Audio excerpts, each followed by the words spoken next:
नमस्कार। श्री विशाल दास विश्वविद्यालय के इस प्लेटफॉर्म पे आपका हार्दिक अभिनंदन है। आज के हम तीसरे टेक्निकल सेशन जो कि आज हमारा वेबिनार जिस पे चल रहा है, वेबिनार का हमारा टाइटल था emerging challenges and opportunities for higher education following the post Covid 19 pandemic. यानी कि कोविड 19 की वजह से हमारे हायर एजुकेशन के ऊपर क्या इम्पैक्ट्स पड़े हैं, इसके ऊपर हम आज सुबह से लगातार चर्चा कर रहे हैं। और इस चर्चा के दौरान हमारे डिफरेंट एक्सपर्ट्स अपने व्यूज रख रहे हैं, किस तरह से स्टूडेंट्स इस स्ट्रेस से बाहर आ सकते हैं, एग्जामिनेशंस को लेके क्या पॉलिसी होनी चाहिए, टीचर्स को अपडेट रहने के लिए उन्होंने अपने सुझाव दिए हैं। इसी कड़ी के तहत अब हमारे साथ हैं हमारे पहले पैनलिस्ट डॉक्टर राजेश कसवा, जो कि रजिस्ट्रार हैं श्री विशाल दास विश्वविद्यालय हनुमानगढ़ के। हमारे दूसरे पैनलिस्ट हैं श्री CS राघव जी, जो कि एसोसिएट प्रोफेसर हैं इकोनॉमिक्स के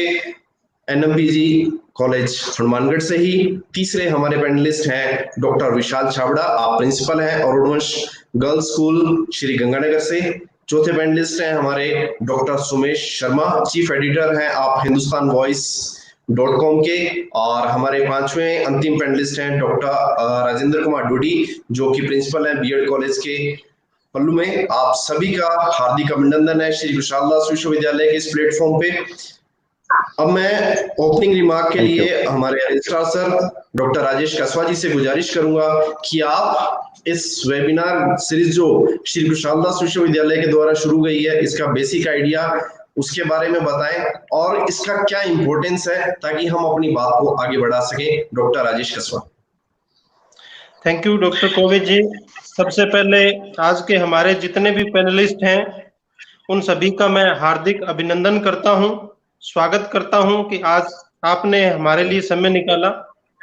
और जहां तक बात है इस वेबिनार की, आप देख रहे हैं पूरा जो विश्व है वो कोरोना महामारी से जूझ रहा है, लड़ रहा है।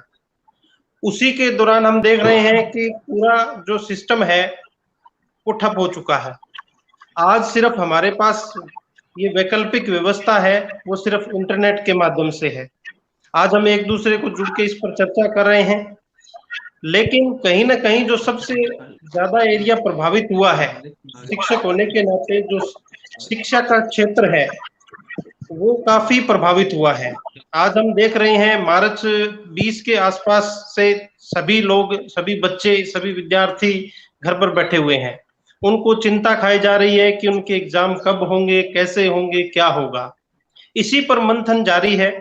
और हमारी जो एक सोच थी SKD यूनिवर्सिटी की, मैनेजमेंट की, जब हमारी मीटिंग हुई तो जब उस टाइम कोरोना शुरू ही हुआ था, तो हमारे अध्यक्ष प्रेसिडेंट जो हैं Babulal ji Juneja, chairperson Dinesh ji Juneja, vice chairperson Varun ji Yadav, हमारी मीटिंग हुई और उसमें हमने यही डिस्कस किया कि देखो आज पूरा विश्व जो है वो लॉक हो चुका है। एक तरह से बच्चों को कैसे जोड़ा जाए, बच्चों को किस तरह से एक बार फिर हमारे साथ जोड़ा जाए, क्योंकि एक तरह से कहीं ना कहीं मेरे देखने में, मेरी एज में तो ऐसा सिस्टम मैंने नहीं देखा कितने दिन कोई घर पे रहा हो सकता है पहले कभी हुआ होगा। तो बच्चों में एक स्ट्रेस आना एक स्वाभाविक प्रक्रिया थी।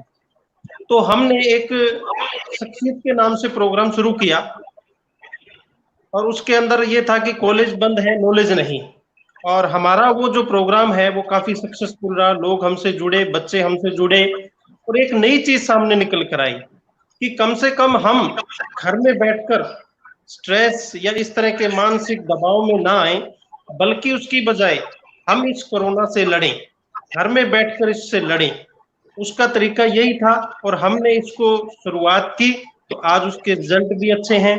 हमारी कोशिश यही है कि हमारे SKD यूनिवर्सिटी के एक एक छात्र को, एक एक विद्यार्थी को, एक एक परिवार जो हमारे से जुड़ा हुआ है, हम उसको हमारी तरफ से जितना हो सके मैक्सिमम कर सके। डॉक्टर कोविद जी।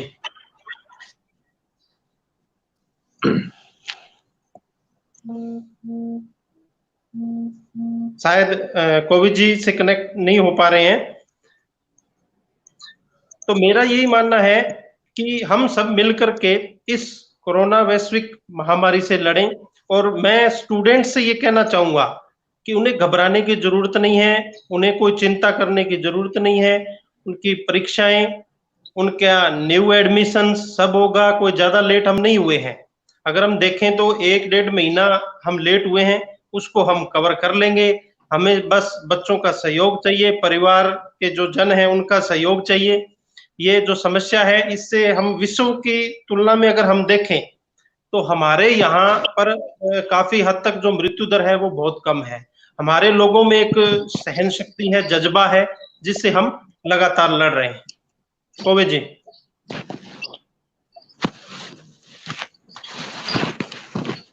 कोवे जी से कनेक्ट नहीं हो रहा है। मैं आग्रह करूंगा डॉक्टर CS राघव जी से कि वो इसके बारे में अपने विचार रखें। राघव जी। सभी सहयोगी जनों को मेरा सादर नमस्कार। विशेष रूप से SKD जो यूनिवर्सिटी हमारे इस क्षेत्र में न्यूली एस्टेब्लिश्ड है, अभी इसकी स्थापना ही हुई है और कुछ ही समय के अंदर इस यूनिवर्सिटी ने बहुत बड़े और नए नए आयाम सिद्ध किए हैं। उसी क्रम में यह जो वेबिनार आज आयोजित हो रही है और इससे पहले जो संक्षिप्त कार्यक्रम समय समय पर प्रसारित किया गया, इससे इस इलाके में, क्योंकि इस इलाके की एक कैरेक्टरिस्टिक रही है कि कल्चर के नाम से केवल एग्रीकल्चर ये क्षेत्र प्रसिद्ध रहा है, लेकिन अब कल्चर के रूप में भी हमें कुछ चेंज देखने को मिला है। पिछले कुछ अरसे से हमारे यहाँ पर प्रतियोगी परीक्षाओं में काफी अभ्यर्थी सफल हुए हैं और ऊंचे मुकाम पर वो पर आसीन हुए। तो इसी क्रम में जो ये कोरोना वैश्विक जो महामारी के बीच है, कम से कम मेरा जन्म 1959 हुआ और आज तक मैंने इस तरह की कोई महामारी को नहीं देखा। विशेष रूप से महामारी के दौरान हमें आपस में एक दूसरे को समझने का बहुत बड़ा अवसर मिला। वैसे तो मेरा डिसिप्लिन इकोनॉमिक्स है। इकोनॉमिक्स में बहुत लंबे समय पहले ही TR माल्थस के नाम से एक जनसंख्या नियंत्रण का सिद्धांत रहा। उसमें चेतावनी दी गई थी TR माल्थस द्वारा कि यदि व्यक्ति स्वयं नहीं लेंगे तो प्रकृति स्वतः ही कोई न कोई इस तरह की आपदा या इस तरह की कोई महामारी आएगी जिससे बैलेंस पृथ्वी के ऊपर हो जाएगा। तो कहने का भाव ये है कि आप और हम सब लोगों ने, विशेष रूप से भारतीय जो लोग हैं, वो क्या करते हैं कि देखा देखी रखते हैं। देखा देखी का मतलब विज्ञापनों से हम बहुत ज्यादा इफेक्टेड हुए हैं, तो हमने वही आत्मसात कर लिया और हम हमारी पुरातन जितनी भी तकनीक थी, जितने भी हमारे पुरातन जो धंधे थे, जिनके बारे में बेरोजगारी शब्द का नाम ही नहीं था, सब लोग बड़े आराम से जो भी मिलता था खा पी के और बिना किसी टेंशन के वे रहते थे। लेकिन हम उस पुरातन तकनीक को हम भूल गए और हमारे देश के प्रधानमंत्री जी ने भी ये आग्रह किया है कि जो स्वदेशी है, जो हमारी पुरानी जो टेक्नोलॉजी है, जो पुरानी हमारी जो धंधे हैं, उनके ऊपर हमें जाना पड़ेगा। विशेष रूप से आज इस अवसर के ऊपर 2-3 कंट्री का मैं नाम लेना चाहूंगा, जैसे जापान है, जैसे चीन है, जिन्होंने स्वदेशी और घरेलू उद्योग धंधों को अपनाकर, विशेष रूप से जापान और चीन ने जिस तरह से पूरे विश्व के ऊपर इस तरह से अपना पूरा का पूरा फोकस कर लिया अर्थव्यवस्था के ऊपर, और आज जो एक संभावना दिखाई दे रही है वैश्विक युद्ध की, उस वैश्विक युद्ध के अंदर यह युद्ध केवल इसी का है कि ज्यादा से ज्यादा हमारा उत्पाद विक्रय हो। उस उत्पाद में विशेष रूप से यह मैं कहना चाहूंगा कि यदि हम बहुत समय रहते पहले ही हम इस स्वदेशी की अवधारणा को अपना लेते तो आज शायद ये स्थिति हमारी नहीं होती। और विशेष रूप से जैनिज्म के अंदर जो आज ये है क्वार्टाइन या सोशल डिस्टेंस या मुंह के ऊपर जो मास्क लगाना है, ये हमारे जैनिज्म के अंदर वो पहले ही से मौजूद है। और भारतीय संस्कृति में तो स्वतः ही ये सब चीजें इस तरह से रही है विशेष रूप से छात्रों के लिए मैं यह कहना चाहूंगा कि हमारे जो छात्र हैं इस के अंदर निश्चित रूप से असंतुलन में है, और असंतुलन में विशेषतः जो शहरी क्षेत्र का विद्यार्थी है उसको तो इस इंटरनेट से कुछ लाभ मिल रहा है, लेकिन ग्रामीण परिवेश के अंदर आज भी हमारे राष्ट्र के अंदर जो इंटरनेट की जो प्रॉब्लम्स हैं उस कारण से हमारे जो साथी जो लोगों ने पिछले 1-1.5 महीने में जो प्रयास किए, अच्छे व्याख्यान तैयार किए, घर पर बैठकर उन्होंने होमवर्क किया और सोसाइटी को कुछ देने का प्रयत्न किया, तो मैं वो मानता हूं कि 20-30% से ज्यादा कोई लाभ इससे नहीं हुआ। तो विशेष रूप से मैं भारत सरकार से ये निवेदन करना चाहूंगा कि वे कम से कम अपना इंफ्रास्ट्रक्चर डेवलप करे, तो ऐसी सोशल डिस्टेंस करते हुए ऐसा कार्य किया जा सकता है। साथ ही साथ ये भी कहना है कि विशेष रूप से जो इस तरह का जो ये असंतुलन है, इस असंतुलन को हम यदि हायतोबा करते रहे, ये कैसे होगा कैसे नहीं होगा, विशेष रूप से पिछले कुछ दिनों में हमारे पास जो डाटा आए हैं उन डाटा से भी हमने रीड किया कि हमने बड़े ही बहुत अच्छे और बेहतर प्रबंधन के माध्यम से इस कोविड-19 को बहुत अच्छी तरह से झेला और अच्छी तरह से इसका समाधान किया। विशेष रूप से इसमें लगे हुए जितने भी स्वयंसेवक हैं या जितने भी वॉलंटियर्स हैं, जितने भी प्रशासन के लोग हैं, जितने भी शिक्षाविद हैं, उन सबको मैं साधुवाद और धन्यवाद दूंगा। और विशेष रूप से छात्रों से मैं यही आग्रह करूंगा कि घबराने की कोई आवश्यकता नहीं है, अभी कोई देरी नहीं है। विशेष रूप से योजना यूजीसी के माध्यम से बन चुकी है, हमारा सितंबर में सेशन शुरू होगा। इससे पहले जो फाइनल ईयर्स के एग्जाम है वो करवा लिए जाएंगे जुलाई अगस्त के माह में, और शेष जो एग्जाम है, एग्जाम निश्चित रूप से होना चाहिए, क्योंकि बिना से एग्जाम के प्रमोशन करना कोई बेहतर कार्य नहीं है। तो ऐसी स्थिति में कि वह हो सकता है सितंबर अक्टूबर में सेकेंड ईयर फर्स्ट ईयर के एग्जाम हो और उनको अगली कक्षा में प्रमोट करें। इस दौरान उनकी पढ़ाई का कोई नुकसान नहीं होगा, 1 सितंबर से उनको अगली कक्षा में प्रमोशन देकर पढ़ाई करवाना शुरू कर दिया जाएगा। धन्यवाद। जी सर। विशाल सर, मैं आपके पास आना चाहूंगा। सर ने एक बहुत अहम मुद्दा उठाया वैल्यू एजुकेशन का, जो कि हमारे इंडियन ट्रेडिशन का अहम हिस्सा रहा है। समय के साथ उसका स्वरूप बदलता रहता है। अगर हम वर्तमान समय में बात करें तो हमारे कॉलेज, यूनिवर्सिटी, स्कूल के अंदर स्काउट गाइड हो, एनएसएस हो, एनसीसी हो, इसके रूप में स्टूडेंट पार्टिसिपेट करते हैं और कहीं ना कहीं समाज सेवा के पार्ट को आगे लेके और समाज सेवा करते हैं। और कोरोना वायरस की महामारी के दौरान भी हमने अक्सर न्यूज में भी देखा और अपने आसपास भी देखा कि एनसीसी के कैडेट हो, स्काउट के हो, रेंजर हो, इन सब ने पुलिस का हॉस्पिटल्स में आगे आगे मदद की। जब लोग घर से बाहर नहीं निकल रहे थे उस समय ये सड़कों पे आगे लोगों को बता रहे थे कि किस तरह से लॉकडाउन का पालन किया जाए, किस तरह से कोरोना महामारी से बचा जाए, किस तरह से हाथ सैनिटाइज करने हैं, उसके बारे में घर घर जाके इन्होंने इंफॉर्मेशन दी। पर लेकिन अब सवाल ये उठता है कि जब हम ऑनलाइन एजुकेशन की तरफ फोकस करने जा रहे हैं कि मैक्सिमम जो एजुकेशन है वो आपको घर बैठ के मिलेगी, तो कहीं ना कहीं जो हमारी ये सोशल एक्टिविटी थी, जो कि एनसीसी के थ्रू स्टूडेंट पार्टिसिपेट किया करते थे, पेड़ पौधे लगाना, ब्लड डोनेशन करना, या एनएसएस के थ्रू हुआ करता था सफाई अभियान, या स्काउट गाइड के थ्रू, तो कहीं ना कहीं वो एक्टिविटीज भी डिक्रीज होंगी। तो वैल्यू एजुकेशन जो है वो किस तरह से ये चैलेंज जो फेस करेगी, उसके सोल्यूशन क्या हो सकते हैं? डॉक्टर विशाल छाबड़ा। हाँ जी, धन्यवाद। पहले तो सभी पैनलिस्ट को मैं आभार व्यक्त करता हूँ कि आज हम सारे इकट्ठे हुए हैं और ये चर्चा आरंभ की है। और जो सवाल अभी कोविद सर ने पूछा है, कोविद जी, क्या है कि स्वरूप बदलता है। देखिए, आपकी बात बिल्कुल सही है कि ये जो हमारी एक वैल्यू एजुकेशन थी, स्काउट गाइड्स और हमारे जो एनएसएस के जो कैंप्स लगते थे और बहुत सारी सोशल एक्टिविटीज करते थे, अब उन एक्टिविटीज का ना स्वरूप बदलेगा। अब क्या स्वरूप बदलेगा कि जी उनको क्या करना है, उनको बहुत सारे लोगों को टेक्नो फ्रेंडली बनाना है।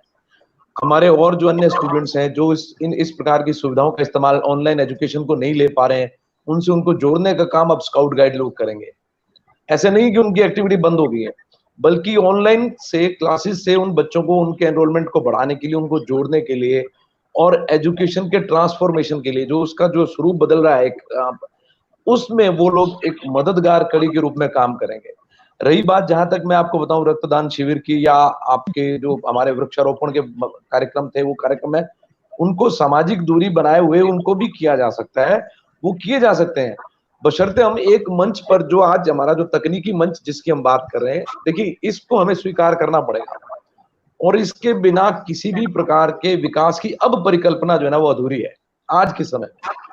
आज समय आ गया, मैं सुबह भी एक सेशन में हमारी चर्चा चल रही थी, उसमें हमने बात की थी कि 12 वर्ष से 29 वर्ष के लोग हैं ना, वो सबसे ज्यादा समय जो है ना वो ऑपरेट करते हैं इसको, मोबाइल को और नेटवर्क को चलाते हैं, इंटरनेट को चलाते हैं, और वो लोग टेक्नो फ्रेंडली लोग हैं।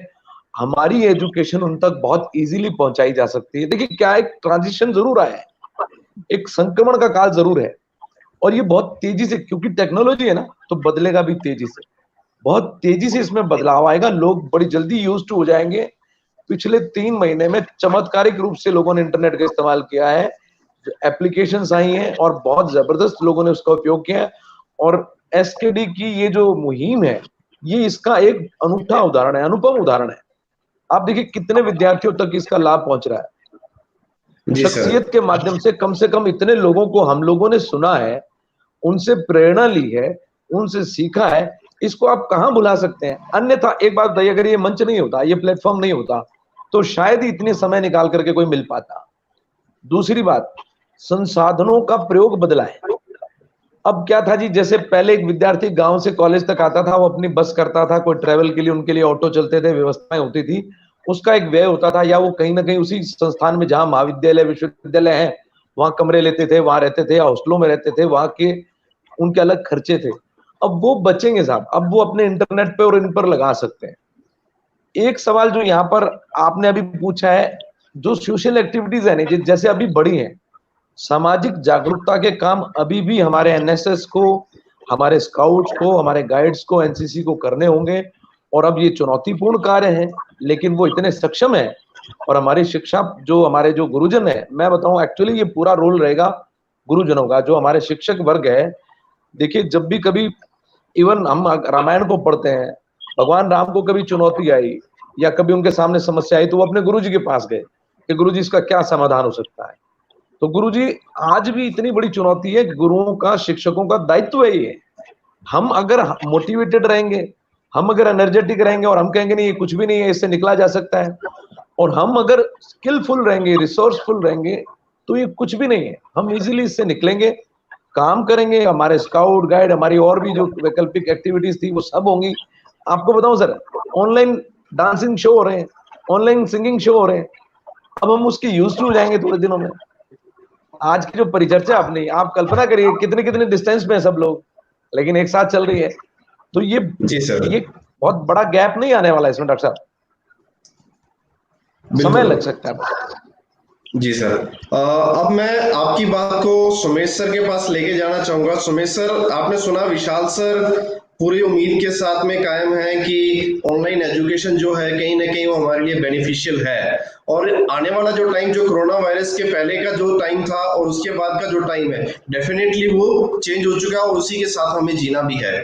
लेकिन जो हमारी धरातल की स्थितियां हैं, जो नेटवर्क के इशू है, जो इंफ्रास्ट्रक्चर के इशू है, बीइंग ए मीडिया पर्सन, आप इन चीजों को किस तरह से देखते हैं? सबसे पहले तो एसकेडी यूनिवर्सिटी की इस मुहिम में मुझे शामिल किया, उसके लिए आपका धन्यवाद।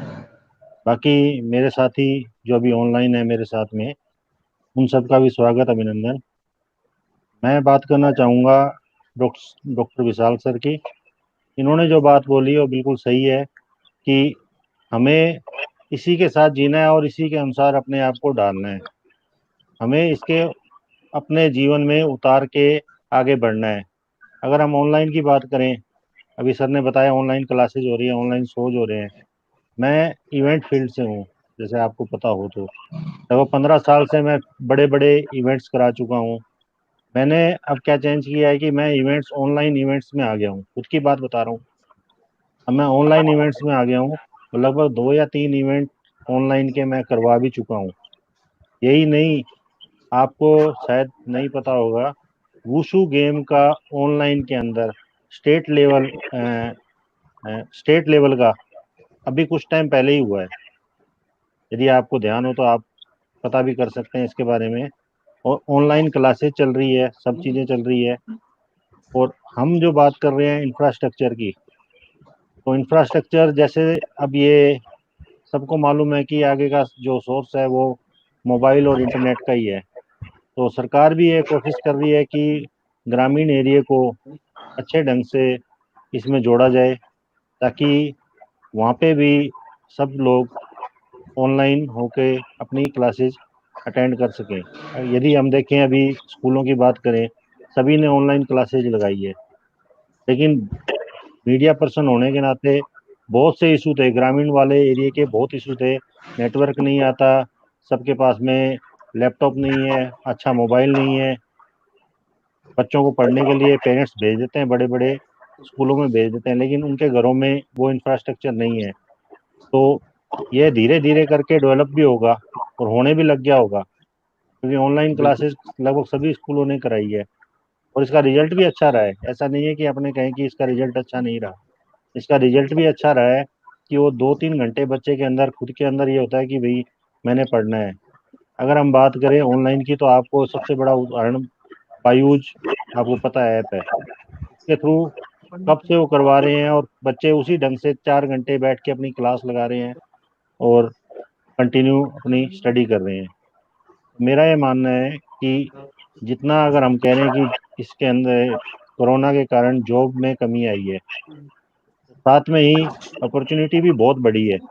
अगर हम मेडिकल लाइन की बात करें तो उसके अंदर जॉब का स्कोप बहुत ज़्यादा अब आ गया है। इंटरनेट की बात करें तो इंटरनेट के अंदर बहुत स्कोप है। आपको केवल एक काम करने वाला चाहिए, आपको समझ होनी चाहिए इंटरनेट की। आज हम जिस प्लेटफॉर्म में अभी खड़े हैं, हम जिस पे बात कर रहे हैं, ये एक बहुत बड़ा अच्छा उदाहरण है इसका, कि हम सब मिलके अलग अलग एरिया के बैठे हुए आज अपनी बात रख रहे हैं। हमें बहुत से लोग देख रहे हैं, वे अपनी बात भी बीच में पुट कर रहे हैं। तो ये जी इससे अच्छा क्या उदाहरण मिलेगा? अगर पॉजिटिव वे में हम चलें तो इससे अच्छा कोई उदाहरण नहीं है। अच्छा कोई उदाहरण नहीं है। और और और इसको हेलो। आगे और इसको आगे हेलो। हाँ विशाल जी जी। इसको आगे जी क्या है, हो गया हमारा क्या? जो ये प्रोग्राम है वो लाइव जा रहा है फेसबुक और यूट्यूब पे। बहुत सारे स्टूडेंट्स डिफरेंट डिफरेंट जी यूनिवर्सिटीज जी के जी हमारे साथ में इस समय जुड़े हुए हैं, जी और जी मैं उनसे गुजारिश करूंगा कि आप इसको आगे से आगे शेयर करें, ताकि महत्वपूर्ण जानकारी जो है वो आगे से आगे पहुंचे। अब मैं डॉक्टर राजेंद्र डूडी जी के पास आना चाहूंगा। डॉक्टर राजेंद्र जी, आप बीएड कॉलेज चलाते हैं, आपके यहाँ पे फ्यूचर के टीचर रेडी हो रहे हैं, और वो टीचर्स जो हैं जो हमारे ओल्ड पीपल हैं, क्योंकि कहीं ना कहीं हम ये देखेंगे कि टाइम के साथ में सब लोग जो है ऑनलाइन चीजों से कनेक्ट हो जाएंगे, लेकिन ओल्ड लोग जिनको कितना टेक्नोलॉजी अपना उन्होंने काफी जीवन ऐसा निकाल लिया कि टेक्नोलॉजी के साथ में वो अटैच नहीं थे। तो जो बीएड के स्टूडेंट्स हैं खास तौर पे, वो किस तरह से हमारे जो ओल्ड पीपल्स हैं उनको टेक्नोलॉजी से भी बनाने में मदद कर सकते हैं, या पाठ्यक्रम में कुछ इस तरह के बदलाव या कुछ इस तरह की जो आपकी इंटर्नशिप रहती है कि स्कूल्स में टीचर्स एजुकेशन देने के लिए जाते हैं, टीचिंग के लिए जाते हैं, तो क्या प्रौढ़ शिक्षा केंद्र पे या बुजुर्गों के लिए कुछ इस तरह की व्यवस्था होनी चाहिए? नमस्कार सर। नमस्कार। सर्वप्रथम मैं एसकेटी परिवार को बहुत बहुत साधुवाद देना चाहता हूँ, बधाई देना चाहता हूँ कि उन्होंने इतना अच्छा प्रोग्राम यह किया है। कॉलेज बंद है लेकिन नॉलेज बंद नहीं हुआ। इसके साथ साथ सर मैं कहना चाहूँगा कि कोरोना से घबराने की हमको बिल्कुल भी आवश्यकता नहीं है। कोरोना आ रहा था, अब जा रहा है, लेकिन अपन को विचलित होने की कहीं पर भी आवश्यकता नहीं है। समय के अनुसार जो नई परिस्थितियां आई है उनका अपन को मुकाबला करना चाहिए, उनके अकॉर्डिंग अपने आप को ढालना चाहिए और उनके अकॉर्डिंग अब अपन को काम भी करना चाहिए। आज से पहले तक किसने जूम पे मीटिंग की थी? किसने वेबिनार के बारे में सोचा था? कहाँ गूगल क्लासरूम की बात थी? कोई ऐसी इस प्रकार की बातें नहीं आ रही थी। लेकिन कोरोना ने अपन को बहुत कुछ सिखाया और इसने अपन को जूम दिया, गूगल क्लासरूम दी, वेबिनार दिया। ये सब इसी की बदौलत अपन आज आपस में जुड़े हुए हैं और बातचीत कर रहे हैं। ये पहले भी थे, लेकिन पहले इनके ऊपर किसी ने काम नहीं किया। तो कोई कोई समस्या आती है तो इस प्रकार के कार्य होते हैं।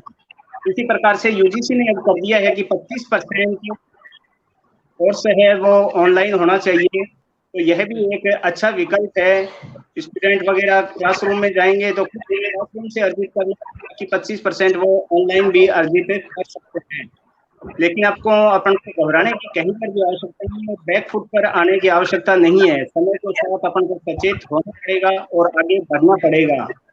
इंटरनेट का पहले भी बहुत चलन था ऐसा कहते थे, लेकिन न स्टूडेंटों के ऊपर आनी पड़ी, न ही अध्यापकों के ऊपर आनी पड़ी है। यह भी विडम्बना ही है कि स्टूडेंट की बात को दूर, यदि अध्यापकों को भी अपन देखें तो आज से पहले तक तो इतने अवेयरनेस नहीं थे, लेकिन पिछले जो 2-2.5 महीने ये कोरोना काल आया है, अंदर ये अपन देखते हैं तो अध्यापकों ने भी काफी इम्प्रूव किया है और वो इस कोरोना काल का पूरा फायदा उठाकर इंटरनेट की नई नई गतिविधियों का फायदा उठाकर अपने स्टूडेंट को लाभान्वित कर रहे हैं। तो मेरा यही मानना है कि इसको यदि आगे बढ़ाते सकते हैं, अच्छे आयामों के साथ इसको जोड़कर और आगे करते हैं तो कहीं न कहीं फायदा होगा और एक विकल्प अपन को नया और मिलेगा। इसी के साथ अपन ऐसा भी कह सकते हैं, जैसे यदि किसी क्लास के अंदर 4 दिन तक कोई अध्यापक नहीं आता है तो अब अपन एक ही विकल्प है कि वो अपना 4 दिन का वीडियो बना देता है और यदि 4 दिन वो एब्सेंट रहता है उसको प्रेजेंटेशन के द्वारा यदि अपन छात्र को वो देते हैं, मटेरियल देते हैं, तो उससे अध्यापक का एब्सेंट रह रहा है उसकी भी हो सकती है। अपन को इंटरनेट के साथ आगे आना पड़ेगा, बढ़ना पड़ेगा, लेकिन बिल्कुल यह कहकर अपन बैक पर नहीं आ सकते कि संसाधन नहीं है। इसलिए आपकी मुहिम का भी बहुत बहुत धन्यवाद और इसके साथ साथ अपन को ऑनलाइन क्षेत्र में भी आगे ही बढ़ना पड़ेगा। राजेश सर, मैं आपके पास में एक बार फिर आना चाहूंगा, क्योंकि आपका जो संबंध है वो फिजिकल एजुकेशन से है। जो स्टूडेंट्स खास तौर पे इस समय अपने गेम्स की प्रिपरेशन कर रहे थे, कहीं ना कहीं जो हमारे एथलीट्स थे ओलंपिक्स के लिए जाने वाले थे, ओलंपिक पोस्टपोन हो गए। इसी तरह से जो नेशनल गेम्स होने वाले हैं उनकी प्रिपरेशन कर रहे थे, 3 महीने से कहीं ना कहीं उनकी तैयारी पे भी इफेक्ट पड़ा है। तो लेकिन जैसे ये लॉकडाउन खुलेगा, जो कि अनलॉक की अब तैयारी मतलब जैसा शुरू हो गई है, उसके बाद में यूनिवर्सिटी कॉलेजेस ओपन होंगे, तो फिजिकल एजुकेशन डिपार्टमेंट किस तरह की प्रिपरेशन के साथ में आने वाले हैं? जी कोविद जी, बहुत अच्छा सवाल है सर आपका। एक्चुअली क्या है कि इस समय जो सिस्टम चल रहा है, अभी सभी हमारे पैनलिस्ट ने अपने अपने विचार दिए, मेरे भी कुछ निजी विचार हैं, मैं अपने निजी विचार व्यक्त कर रहा हूँ। जैसे बताया कि ऑनलाइन क्लासेस के फायदे भी हैं, नुकसान भी हैं, लेकिन जहां तक मैं समझ सकता हूँ, आप ये चीज मानिए कि 3 चीजें छात्र हित के लिए बहुत जरूरी हैं, और वो है डिसिप्लिन, पर्सनैलिटी और बिहेवियर। अब ये तीनों चीजें जो है वो बच्चे को हम स्पोर्ट्स फील्ड को देखें तो ग्राउंड के अंदर ले सकते हैं, उसको वहां पर दे सकते हैं। ऑनलाइन हम वो चीजें नहीं कर सकते। हाँ, एक वैकल्पिक व्यवस्था है, कुछ समय के लिए हम कर सकते हैं, लेकिन बच्चे के अंदर पर्सनैलिटी डेवलपमेंट करना, उसका बिहेवियर और उसका डिसिप्लिन, वो हम रेगुलर में ही कर सकते हैं। जहां तक स्पोर्ट्स की बात है, आप देख रहे हैं 3 महीने के लगभग हो चुका है, सभी खिलाड़ी अपने तौर पर फिजिकल फिटनेस कर रहे हैं, घर में कर रहे हैं, कई सेलिब्रिटीज बड़ी बड़ी आप वीडियो देखते हैं। लेकिन जो बात ग्राउंड के अंदर रह करके है, जो ग्राउंड के अंदर कोचों के निर्देशन में, उनके ट्रेनर के गाइडेंस में जो हो रहा है, वो नहीं हो पा रहा है। तो ये कहीं ना कहीं चैलेंज है। अब जब एक बार सभी ये लॉकडाउन हटने के बाद बाहर आएंगे तो फिर से उस जीवन को पटरी पर लाना एक बहुत बड़ा चैलेंज है, लेकिन जरूरी भी है। और विशेषकर जो यंगस्टर स्पोर्ट्स पर्सन है, आज क्या है, आज हम ठीक है वीडियो देख लेते हैं, हम कर लेते हैं, लेकिन जो ग्राउंड के ऊपर जो 3 चीजें मैंने आपको बताई हैं, वो छात्र जीवन में बहुत जरूरी है। पर्सनैलिटी, डिसिप्लिन और बिहेवियर। वो उसका गुरु जब उसके सामने होगा, जब दोनों आमने सामने होंगे, तो ही डेवलपमेंट हो सकता है। ये मेरे अपने विचार हैं। हो सकता है ऑनलाइन में हम चीजें, आज एक एग्जांपल देता हूं मैं आपको।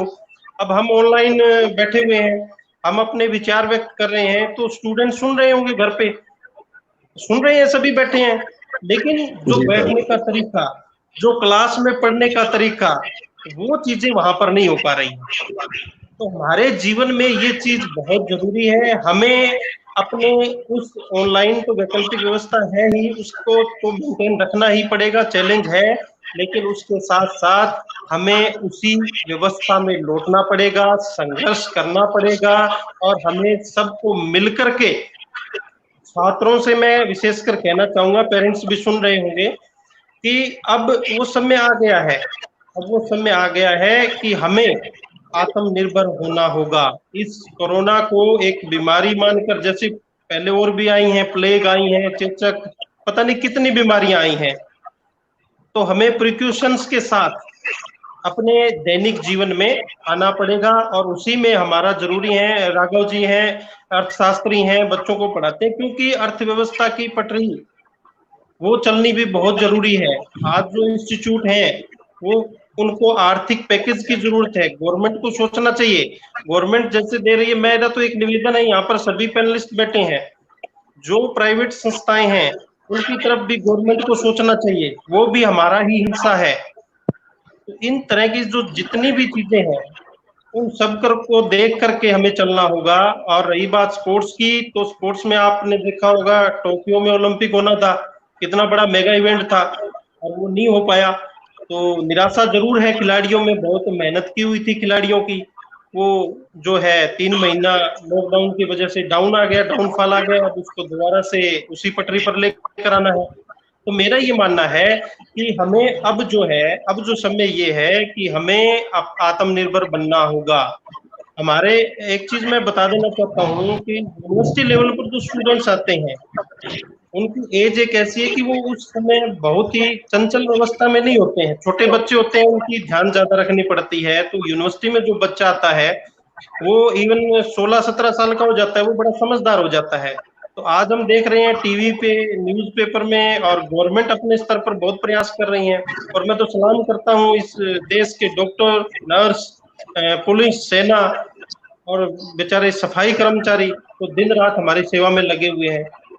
कुल मिलाकर के नतीजा यही है कि हमें अपने उस जीवन में लौटना होगा, संघर्ष करना है, थोड़ा सा हमें डटकर लड़ाई लड़नी है, मिल करके वो लड़नी होगी। कोविद जी। जी sir, thank you so much. आपके जो व्यूज, आप ही की बात को मैं आगे बढ़ाते हुए राघव सर के पास एक बार आना चाहूंगा। राघव सर, एक बहुत इंपॉर्टेंट इशू उठाया सर ने अर्थव्यवस्था का, क्योंकि आप इकोनॉमिक्स से हैं, तो सबसे वाजिब सवाल आप ही से है कि इसमें कोई दो राय नहीं है कि हमारे देश की बात करें, पूरी दुनिया की बात करें, कहीं ना कहीं इकोनॉमिक्स की जो पटरी है, अर्थव्यवस्था की जो गाड़ी है, वो अपनी पटरी से उतर गई है। तो इसका निश्चित रूप से ही हायर एजुकेशन पे भी इफेक्ट पड़ेगा ही पड़ेगा। तो जो स्टूडेंट एनरोलमेंट रेशियो है वो भी कहीं ना कहीं डिक्रीज होगा। तो वो स्टूडेंट एनरोलमेंट रेशियो डिक्रीज नहीं हो, हमारी जो क्वालिटी एजुकेशन है वो इफेक्ट नहीं करे, तो इसके लिए क्या किया जा सकता है राघव सर? गोविंद जी, जो आपने, सारण साहब ने प्लस विशाल जी ने कुछ इश्यूज उठाए हैं, उसी संदर्भ में विशेष रूप से राजेश जी ने जो बताया कि अनुशासन, तो अनुशासन तो ऑटोमेटिक, जब कभी कोई आपदा आती है तो व्यक्ति बहुत ज्यादा सेंसिटिव भी हो जाता है, अनुशासित भी हो जाता है। विशेष ये भारतीय मूल के लोग दबाव के अंदर बहुत ज्यादा अनुशासित हो जाते हैं, ये मैंने महसूस किया है। और पिछले कुछ समय से, 1.5-2 महीने से हम देख भी रहे हैं कि सब लोग सेल्फ अपने डिसिप्लिन के अंदर रहकर कार्य कर रहे हैं। विशेष रूप से राजेश जी ने प्राइवेट सेक्टर के लिए जो इशू उठाया है कि ऐसी स्थिति में सरकार को कुछ सोचना चाहिए।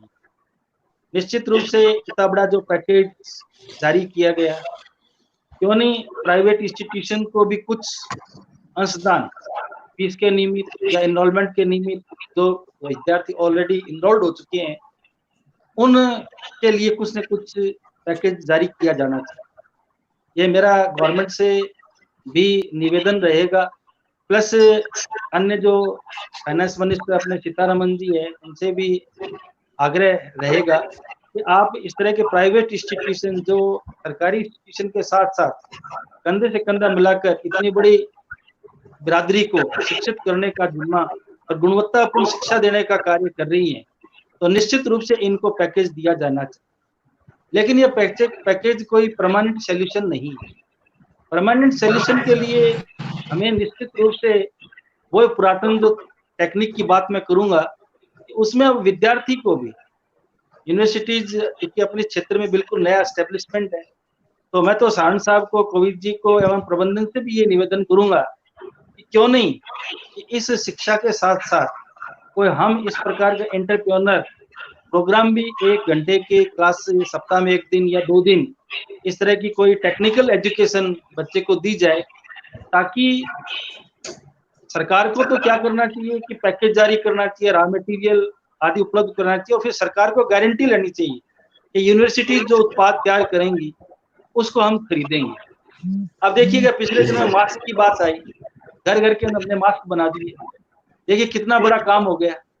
ऐसा ही ये बड़े बड़े जो यूनिवर्सिटीज हैं, इनको यदि गवर्नमेंट पैकेज जारी करती है, बहुत बड़ा इंफ्रास्ट्रक्चर हमारे पास मौजूद है, विद्यार्थी के रूप में स्किलफुल भी है, तो अगर इस प्रकार का काम एंटरप्रेन्योर के रूप में यूनिवर्सिटीज के माध्यम से करवाया जाए, तो मैं निश्चित रूप से चाहूंगा कि वो विद्यार्थी एक तो स्वाभिमानी भी होगा, उसमें आत्मबल भी बढ़ेगा, और घर के ऊपर जो एक मान लीजिए पेरेंट्स उसके 5-6 संतान है, वो किस किस की फीस भरेगा। तो निश्चित रूप से जापान में या अन्य विदेशों में जो विद्यार्थी पढ़ने जाते हैं, तो पढ़ने के साथ साथ वो एक्स्ट्रा काम करते हैं। तो ऐसी स्थिति में मेरा यही कहना है कि अर्थशास्त्र के नाते से, क्योंकि बिना अर्थ के तो कोई काम होना ही नहीं है, तो ऐसी स्थिति में विद्यार्थियों को भी अपॉर्चुनिटी मिलनी चाहिए, लेकिन उसके उत्पाद को क्रय करने की गारंटी होनी चाहिए। आज इंडिया के अंदर सामान, अब किसान है, गेहूं बन रहा है, गेहूं खूब आ रहा है, लेकिन गारंटी नहीं है, कोई रेट की भी गारंटी नहीं है, सामान खरीदने की कोई गारंटी नहीं है। तो सरकार को निश्चित रूप से अपने उत्पाद जो स्वदेश में तैयार किया जाएगा उसको क्रय करने की गारंटी भी सरकार की होनी चाहिए, तभी ये बैलेंस होगा। अन्यथा ये स्वदेशी वाला सेक्टर भी मेरे हिसाब से फेल्योर रहेगा, क्योंकि गुणवत्ता अभी हम इतनी नहीं बना पाएंगे जितनी हम सोच रहे हैं। तो उस गुणवत्ता की दृष्टि से भी हमें बहुत प्रिकॉशंस लेके काम करने पड़ेंगे, क्योंकि मल्टीनेशंस के साथ में जब हम कोई प्रतिस्पर्धा करेंगे, तो वहां पर नो डाउट गुणवत्ता का व्यक्ति हमेशा हामी रहा है, और पुराने समय में भी हम, क्योंकि उस समय तो अभाव था, तो आगे उसी से हमने काम चला लिया। लेकिन अब चूंकि प्रतियोगी युग है, इस प्रतियोगी युग के अंदर जब तक गुणवत्ता नहीं होगी हमारे प्रोडक्ट के अंदर, तब तक हमारा काम नहीं चलने वाला है। तो विशेष रूप से इधर अपने विशाल सर ने भी एक बात रखी एनएसएस एनसीसी की, तो उस संबंध में भी मैं कहना चाहूंगा कि एनसीसी एनएसएस के विद्यार्थी केवल एडमिशन के लिए नहीं, केवल एडमिशन तो एक अपना प्रोजेक्ट हो ही सकता है, लेकिन सोसाइटी के निमित्त वे अन्य कार्य भी जैसे कर सकते हैं, जैसे वृक्षारोपण का काम है, इसी तरह से सोशल डिस्टेंसिंग का जो काम कर रहे हैं बच्चे, वोकल फॉर लोकल का जो नारा हमारे देश के प्रधानमंत्री का है, तो उस स्थिति में नो डाउट कि हमें हमारे विद्यार्थियों को अब वह शिक्षा देनी चाहिए। तो विश्वविद्यालय से मेरा आग्रह है कि चूंकि हम तो अपनी जो प्रेजेंट में जो पैटर्न पाठ्यक्रम का चल रहा है वो कोई ज्यादा बढ़िया नहीं है। एग्जामिनेशन के पॉइंट ऑफ व्यू से जो पेपर्स तैयार हो रहे हैं वो ठीक है, मल्टी टाइप क्वेश्चंस आ रहे हैं, शॉर्ट आंसर्स के आ रहे हैं, ठीक है ना, ऐसे टाइप क्वेश्चंस आ रहे हैं, ये पैटर्न अच्छा बनाया है, लेकिन इसकी एक रूपता पूरे विश्वविद्यालयों में होनी चाहिए, एक जैसा पाठ्यक्रम होना चाहिए। साथ ही साथ हमें प्रतियोगी परीक्षाओं के लिए बच्चों को स्टार्टिंग से ही तैयार कर लेना चाहिए, उसके लिए बड़ा अभाव है जो मैंने महसूस किया। सीनियर तक बच्चा अंग्रेजी पढ़ लेता है, फिर फर्स्ट ईयर में एक बार अंग्रेजी पढ़कर वो छोड़ देता है, हिंदी पढ़कर वो छोड़ देता है, न हमारी लैंग्वेज के ऊपर कमांड रहता है, न हिंदी में हम अच्छे होते हैं, न अंग्रेजी में हम अच्छे होते हैं। साथ साथ में जैसे कंप्यूटर एजुकेशन है उसका भी एक कंपल्सरी पेपर कर दिया, तो क्यों नहीं जो टेक्निकल एजुकेशन का जो कंप्यूटर है या ये टेक्नोलॉजी का जो कार्य है, ये अनिवार्य रूप से प्रत्येक विद्यार्थी को देना चाहिए। पूरे कोर्स के 3 साल की जो अवधि है, 5 साल की अवधि है, उसमें हिंदी, इंग्लिश और ये टेक्नोलॉजी वाला जो भी एक पेपर हो सकता है, जिसे आराम से इंटरनेट को ऑपरेट कर सके। अब जैसे मैं हूँ, एक बार रिटायरमेंट के पास हूँ, मैं अच्छी तरह से इंटरनेट नहीं चला सकता, आज बच्चे का सहयोग लेना पड़ा। तो देखिए कि अभाव होता है, जो व्यक्ति अपने आप रास्ता ढूंढ लेता है। इस संबंध में मैं एक बात बताना चाहूंगा कि जिस समय एटीएम शुरू में आया था, जी सर, लोग कहते हैं ना कि धारण नहीं करेंगे, इसको स्वीकार नहीं करेंगे, बहुत जल्दी हम स्वीकार कर लेते हैं। तो यहाँ पर हमारे पीएनबी में एक मैनेजर है, तो वो कह के जितने किसान लोग उन्होंने आंदोलन कर दिया, धरना दे दिया, ऐसी स्थिति में उन्होंने कहा कि भी मैं तो आपको एटीएम सिखाऊंगा, और निश्चित रूप से पीएनबी बैंक जो हनुमानगढ़ टाउन का, उनके मैनेजर साहब ने 15-20 दिन में इनिशिएटिव लेकर अपने सभी किसान भाइयों को अच्छी तरह से एटीएम को ऑपरेट करना सिखाया। अब देख लीजिए, हर व्यक्ति, हर बच्चा, अनपढ़ व्यक्ति भी एटीएम को बहुत अच्छे से ऑपरेट कर लेता है। तो निश्चित रूप से हमारे लिए है। जी राघव सर, हम सबको टाइम के साथ में अपडेट होने की जरूरत है, जो कि विशाल सर सुबह से कहते आ रहे हैं। लेकिन विशाल सर, मैं आपसे ये जो अपडेशन की बात है, इसको एक खास सवाल ये जो हमारे व्यूअर की तरफ से आ रहा है कि हमारे देश के अंदर, भारत के अंदर 1990 से डिजिटल क्रांति आनी शुरू हो गई। हम लोगों ने बेस फोन से होते होते मोबाइल फोन तक हम आ गए। हर चीज में हमारा टेक्नोलॉजिकल एडवांसमेंट आ गया। हॉस्पिटल्स के अंदर एडवांस मशीनें जो ऑटोमेटिकली ऑपरेट हो रही हैं, रोबोट्स आ गए। और जो हमारे बैंकिंग सेक्टर है उसमें भी बहुत ज्यादा एडवांसमेंट आ गया। एजुकेशन सेक्टर के अंदर भी हमने एडवांसमेंट देखा। पिछले अगर एक दशक की बात करें तो खास तौर पे टेक्नोलॉजी ने बहुत जल्दी से चेंज किया। पहले कहा जाता था कि 20-25 साल में चेंज होता है, फिर 10 साल में। अब ऐसा लगता है कि हर महीने बाद में जब नया मोबाइल आता है तो टेक्नोलॉजी अपने साथ में दिनों में चेंज हो रही है। लेकिन जब हम एजुकेशन सेक्टर की बात कर रहे हैं, एडमिशंस ऑनलाइन हो रहे हैं, फीस आपकी ऑनलाइन डिपॉजिट हो रही है, आपके एग्जाम के फॉर्म ऑनलाइन डिपॉजिट हो रहे हैं। लेकिन जो क्लासेस की बात है वो पिछले 10 साल से है सिस्टम पर, लेकिन वो इतना नहीं आगे बढ़ पाया। उसके क्या कारण देखते हैं आप कि ऑनलाइन जो सेक्टर क्लास देने के मामले में है, जो क्लास एजुकेशन है, कि जो एक क्लास टीचिंग है, उसमें आगे नहीं बढ़ पाया, उसके क्या कारण है? सर एक्चुअली आपकी बात बिल्कुल सही है। आवश्यकता आविष्कार की जननी है और अभी तक इसकी बहुत ज्यादा आवश्यकता महसूस नहीं हो रही थी। अभी तक लग रहा था कि चल जाएगा काम। अभी तक लग रहा था कि जाते हैं कॉलेज में जाते हैं, गेट टुगेदर है बच्चों की और एक फेलोशिप होती है, मिलते हैं, एक दूसरे से बात करते हैं। और क्लासरूम से ज्यादा बच्चा कॉलेज का जो समय है, जो कैंटीन का समय है, उसका जो प्लेग्राउंड का समय है, उसका गॉसिप का समय, उसको भी एंजॉय करता है। क्लासरूम एक पार्ट है उसका, निश्चित रूप से वो इंपॉर्टेंट है। तो उसको लगता है दोनों काम हो जाएंगे। और अब जब हम बात कर रहे हैं, अब इसकी आवश्यकता है, अब समय बदला है, तो निश्चित रूप से हमारी जो डिजिटल क्लासेस हैं वो ज्यादा चलेंगी। आप खुद देख सकते हैं साहब, डिजिटली जो पढ़ाने वाली संस्थाएं थी, जो ऐसे इंस्टीट्यूट्स हैं या जो एप्लीकेशंस देके कोचिंग दे रहे थे, एकदम से उन्होंने कितना राइज किया है। मैं यहाँ किसी का भी नाम नहीं लूंगा, लेकिन बहुत सारी ऐसी एप्लीकेशंस हैं जो ऑनलाइन एजुकेशन को या डिजिटल क्लासरूम्स को प्रमोट कर रही हैं। वो आपके प्रॉब्लम के सॉल्यूशंस को, एनी टाइम बच्चा पढ़ रहा है, उसको कोई दिक्कत आई, उसने प्रॉब्लम डाली, उसका सॉल्यूशन मिल रहा है। आप देखिए कितना वो 2 बजे पढ़ रहा है, उसको लग रहा है यार ये चैलेंज आ रहा है, उसने वो ऑनलाइन डाला, उसको सॉल्यूशन मिल गया।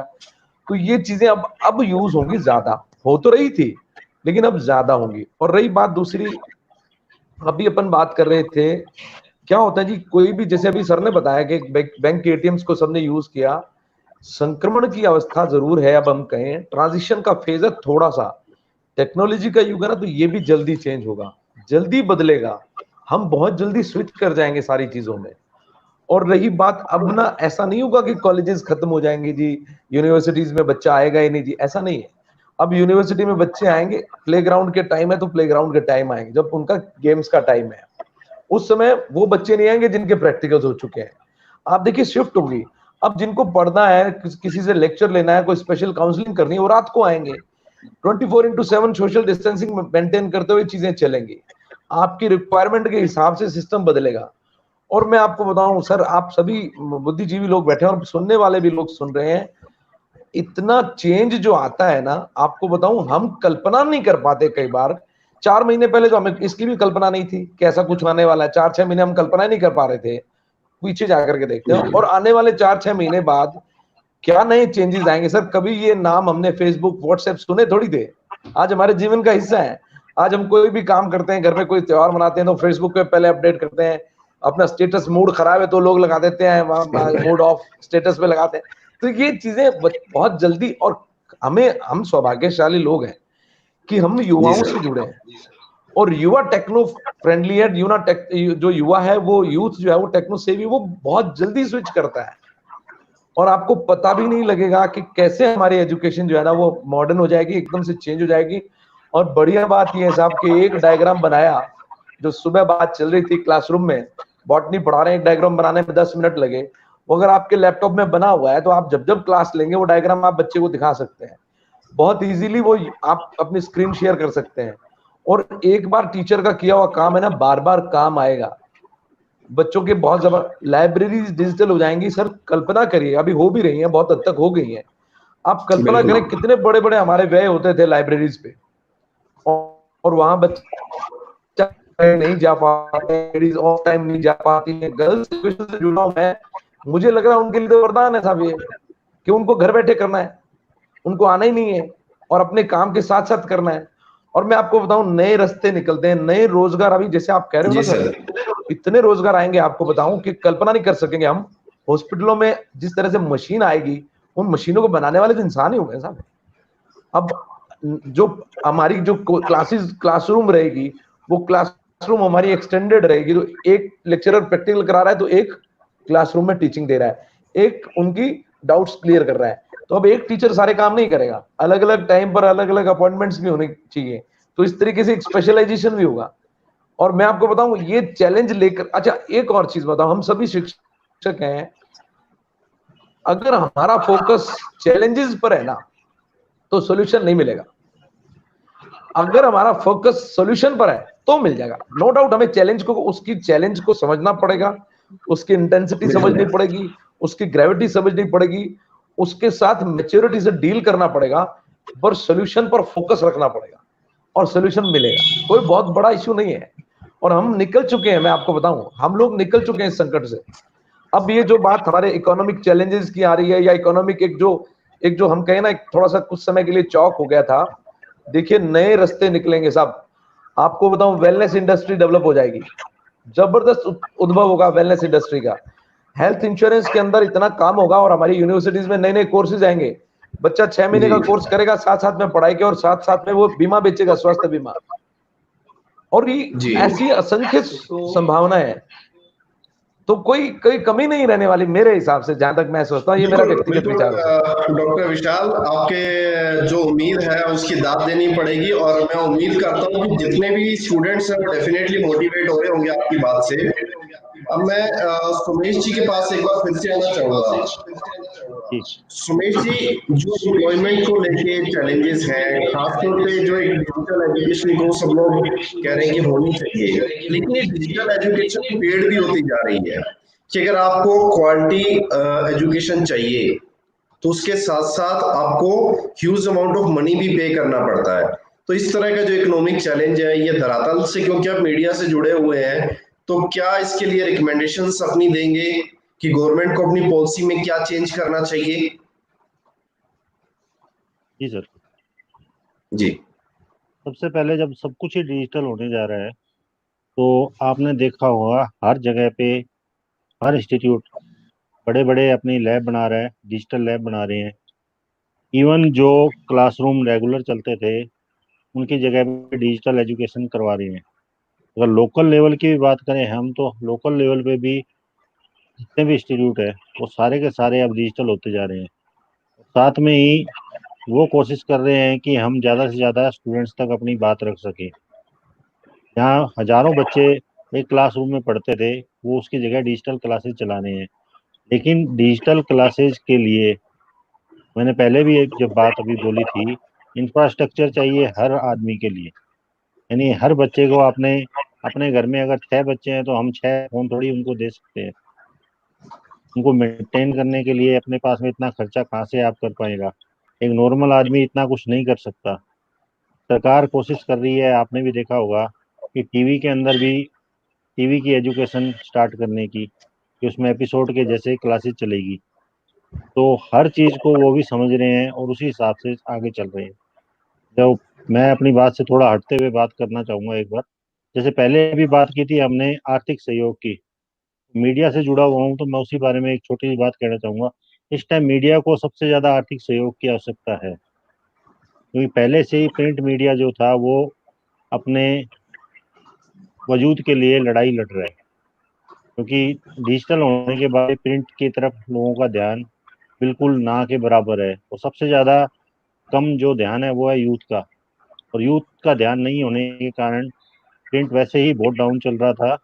और उसके बाद में ये कोरोना महामारी के कारण आज जो स्थिति है वह बहुत ही ज़्यादा खराब है कि कोरोना 22 मार्च के बाद से कई जगह पे तो प्रिंट अखबार ही नहीं प्रिंट हो पाए। इसमें बॉम्बे की बात करें तो शायद 25 और 26 तारीख को वहाँ पे अखबार प्रिंट नहीं हुए थे क्योंकि ट्रेनें बंद हो गई थी, वो डिस्ट्रीब्यूट नहीं हो सकते थे। यदि हम अपने यहाँ अपनी लोकल की बात करें, गंगानगर, हनुमानगढ़, सूरतगढ़ की भी, लोग यहाँ पे भी इस कोरोना के कारण अखबारें बंद करवा रहे हैं। एक तरफ अखबार बंद हो रही है जो उनका रेगुलर काम है, दूसरी तरफ ऐड बंद हो चुके हैं। और एक अखबार आपके घर तक आने में, अपने घर तक आने में, वो जितना उसका हम पैसे लेते हैं उससे कई गुना ज़्यादा का खर्चा होता है, टैक्सी होकर सबको मिला के, बाकी हम जितने जॉब कर रहे हैं उन सब की सैलरी मिला के। इस सब का असर क्या हो रहा है कि प्रिंट मीडिया बिल्कुल गर्त में जाता जा रहा है और उसका असर उसके एम्प्लॉय के ऊपर आ रहा है। तो वैसे भी ये महामारी एक्ट लगा हुआ था, महामारी एक्ट के बेस पे लोगों की जॉब तक जा रही है। बहुत बहुत ज़्यादा, बहुत बड़े लेवल पे प्रिंट मीडिया से जॉब्स आउट कर रहे हैं लोगों के। तो इसमें भी मेरा यही अनुरोध है, सरकार को भी इसमें सहयोग करना चाहिए, प्रिंट मीडिया के लिए भी। इसी के लिए नहीं, बाकी प्राइवेट, जैसे कसवा जी ने बोला था अभी, स्कूल और कॉलेज प्राइवेट जो भी हैं उनको भी सपोर्ट मिलना चाहिए सरकार की तरफ से, क्योंकि वह भी सरकार का ही तो काम कर रहे हैं आगे। आज की जो स्थिति है, फीसें स्टूडेंट्स दे नहीं रहे, तो वो कहाँ से रन कर पाएंगे, कहाँ से फैकल्टी को पे कर पाएंगे। तो उसमें भी सरकार को सोचना चाहिए और उनको भी सहयोग करना चाहिए। बाकी समय देखते हुए सर, कोविद सर। जी sir, Kovid sir. Thank you sir, आपका सुझाव बहुत अच्छा है। और हमारे रजिस्ट्रार सर ये समय हमारे साथ पैनल में भी हैं, तो उनसे मैं गुजारिश करूंगा कि एक बहुत अहम मुद्दा उठाया है कि जो प्रिंट मीडिया है वो क्या चैलेंजेस फेस कर रहा है, तो उसके ऊपर भी एक वेबिनार हो सकता है। तो समय क्योंकि बहुत कम है, तो डॉक्टर राजेंद्र डोडी जी, आपके कंक्लूडिंग रिमार्क चाहूंगा मैं। शायद उनके साथ में कनेक्शन का कुछ इशू आ गया है। राघव सर, आपके कंक्लूडिंग रिमार्क चाहूंगा सर इस सेशन पे।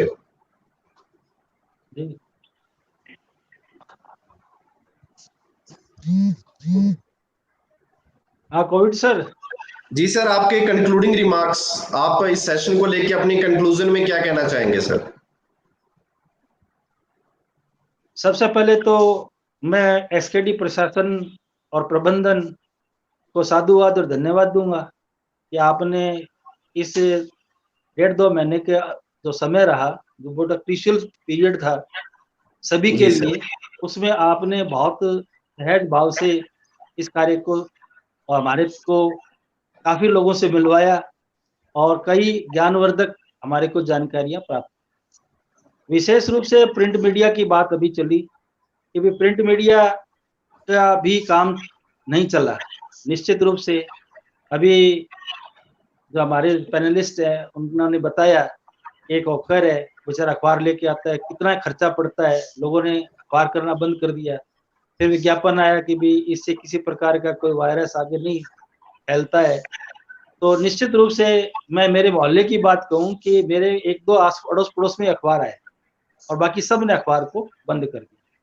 निश्चित रूप से ये अज्ञानवश ऐसी चीजें होती है, लेकिन मैं यही कहना चाहूंगा कि प्रिंट मीडिया का रोल बहुत अच्छा रहा है।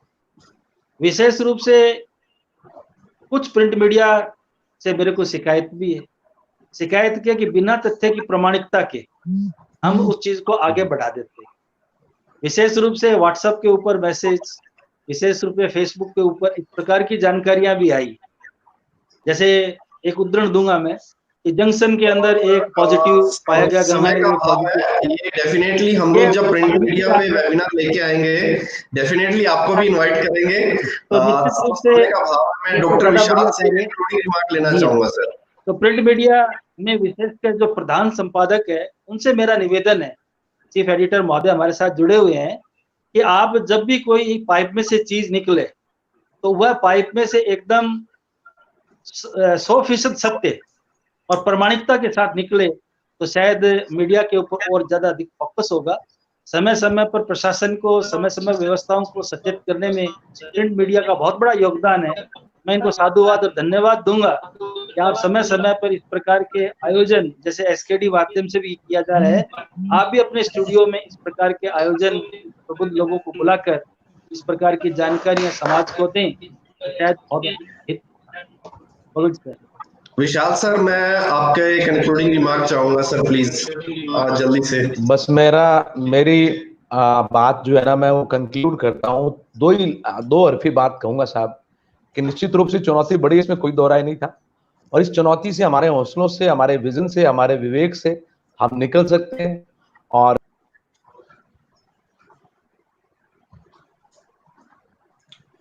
शायद विशाल सर के साथ कुछ नेटवर्क का इशू आ गया है। राजेश सर, प्लीज आप आज के वेबिनार को कंक्लूड करें। जी कोविद जी, आज जो ये वेबिनार हुआ है इसमें तमाम पैनलिस्ट की मिलीजुली प्रतिक्रियाएं आई हैं। इंटरनेट के बारे में हुआ, आर्थिक समस्या के बारे में हुआ। तो जो हमारा एक प्रयास है एसकेडी विश्वविद्यालय का, वो ये है कि हमने ये जो प्रोग्राम शुरू किया है, जैसे अभी राघव जी बता रहे थे, तो हम आगे पैनल बना रहे हैं सब्जेक्ट्स वाइज, जैसे इकोनॉमिक्स के हैं, लॉ के हैं, एग्रीकल्चर के हैं, जर्नलिज्म के हैं। उस पे भी हम खूब चर्चा करेंगे, जो विषय रह गए हैं, समय का अभाव है। अब मैं ये कहना चाहता हूँ, जितने तमाम दर्शक हमारे साथ जुड़े हुए हैं, छात्र छात्राएं जुड़े हुए हैं, उनके पेरेंट्स जुड़े हुए हैं, मैं ये कहना चाहता हूँ कि आज की जरूरत है इंटरनेट का यूज करना, हम उसको करें।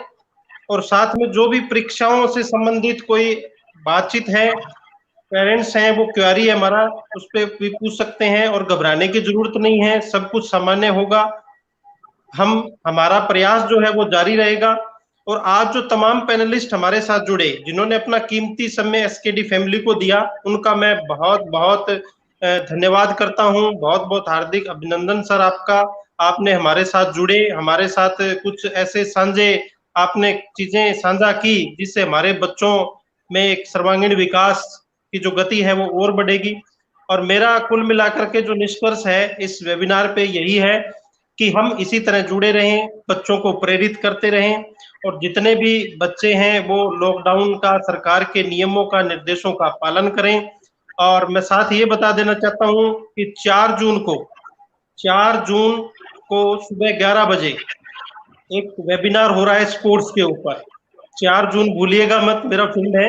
4 जून को हमारे साथ कई राज्यों के डायरेक्टर स्पोर्ट्स विश्वविद्यालयों के प्रोफेसर जुड़ रहे हैं, तो प्लीज आप जरूर उस समय टाइम निकालें। और बहुत बहुत धन्यवाद सभी पैनलिस्ट का sir. Kovid ji, thank you so much sir. मैं इस मंच के माध्यम से विशेष रूप से हमारे स्पॉन्सरिंग बॉडी गुरु गोविंद सिंह चैरिटेबल ट्रस्ट के अध्यक्ष श्री बाबूलाल जुनेजा जी का, हमारे टीम लीडर, हमारे ऊर्जा के स्रोत, हमारे chairperson Dinesh Juneja ji, honourable vice chancellor professor M K Gadolia और registrar sir doctor Rajesh Kaswa, और आप सभी panelist doctor Vishal Chhabra, CS Raghav ji और सुमेश शर्मा जी और राजेंद्र डोडी जी, आप सबका विशेष तौर पे धन्यवाद करता हूं। और उम्मीद करता हूं कि भविष्य में जब भी हमें आपके समय की कुछ कहना चाह रहे हैं विशाल सर। बिल्कुल, बात ना बहुत गंभीर बात है, क्योंकि युवा बच्चे सुन रहे हैं और युवाओं को एक मैसेज जाना बड़ा जरूरी है जी। वो मैसेज ये है कि चुनौतियां जीवन में आएंगी, ये एक आई है सर, आगे चुनौतियों की कोई सीमा नहीं है, चुनौतियां आएंगी। हम कितना तैयार हैं, हम कितना तैयार करते हैं अपने आप को, और हमारे शिक्षक साथी इतने जबरदस्त प्रेरक लोग हैं ये। और अगर हम अपना काम बढ़िया से करेंगे तो वो एक बढ़िया पंक्तियां है शायर की, मैं सुना देता हूं कि रेत बन के वो हर रोज बिखर जाता है, रेत बन के वो हर रोज बिखर जाता है, चंद गुस्ताख हवाओं से जो डर जाता है, और पर्वत के उस पार उतर कर मिलेगी बस्ती, राज ये जिसको पता है वो उतर जाता है, राज ये जिसको पता है वो उतर जाता है। इतना हौसला अगर हम रखते हैं तो निश्चित रूप से कोई भी चुनौती आए साहब, ये तो कोई बात ही नहीं है, इससे भी बड़ी चुनौती आएंगी तो हम लोग निकल पाएंगे, इसमें कोई दो राय नहीं। थैंक यू जी बिल्कुल विशाल सर, आपने बिल्कुल उम्दा बात कही, क्योंकि कहा भी जाता है कि जितनी बड़ी चुनौती होगी उतना बड़ा अवसर लेके आती है। तो चुनौतियों से हम घबराने वाले नहीं हैं, इससे बड़ी चुनौती भी आएंगी, उसे भी झेल लेंगे। हाँ जी रिस्टा सर, समय सर प्लीज 10 सेकंड का है। जी सर 10 मिनट ही। मैं ये कहना चाह रहा हूँ तमाम दर्शकों को, पैनलिस्ट को, कि एसकेडी फेसबुक है, इसको लाइक जरूर करें। और ये प्रोग्राम जो है यूट्यूब पे भी चलता है, फेसबुक पे चल रहा है, तो इसको शेयर ज्यादा से ज्यादा करें। आगे से आगे अपने ग्रुप में जरूर करें। इससे हमारा एक निवेदन है कि ये हमारी बात जो है, हमारे पैनलिस्ट जो बुद्धिजीवी हैं, उनकी बात जन जन तक पहुंचे। Thank you. अंत में एक बार सभी पुणे पैनलिस्ट का बहुत बहुत धन्यवाद, और जितने भी व्यूअर्स हमें यूट्यूब और फेसबुक पे देख रहे हैं उन सभी का बहुत बहुत धन्यवाद। जय हिंद, जय भारत। जय हिंद।